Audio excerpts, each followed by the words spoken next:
पातळीवरील कायदा आणि सुव्यवस्था राखण्यासाठी पोलीस पाटील हा पोलीस प्रशासन आणि जनता यामधील महत्त्वाचा दुवा आहे, असे प्रतिपादन 9 जूनला सोमवारी ग्रामीण गृहनिर्माण शाळेत शिक्षक सहकार व खनिकर्म राज्यमंत्री डॉक्टर पंकज भोयर यांनी केले। जिल्हाधिकारी कार्यालय नियोजन समिती सभागृह येथे पालघर जिल्हा पोलीस पाटील कार्यशाळा आयोजित करण्यात आली होती।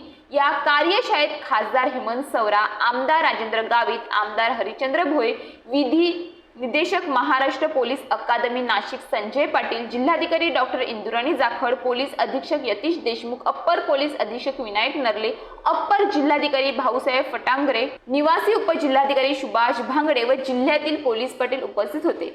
भोयर म्हणाले की पोलीस पाटील हा गाव पातळीवरील कायदा आणि सुव्यवस्था बजावण्यासाठी महत्त्वाची भूमिका बजावत असतो।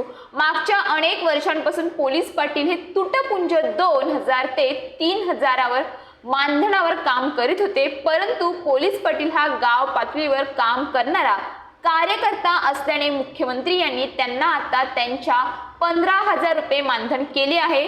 तसेच गेल्या काही वर्षांपासून पोलीस पाटील यांची अनेक पदे रिक्त होती, ती रिक्त पदे तत्काळ भरून 282 रिक्त पदे भरण्यात आली आहेत। उर्वरित रिक्त पदे लवकरच भरण्यात येतील असेही त्यांनी सांगितले। गाव पातळीवर गुन्हेगारी ही वेगवेगळी होत असते, त्याकरिता अशा अडचणी सोडवण्यासाठी पोलीस पाटील यांनी सक्षम होणे गरजेचे आहे।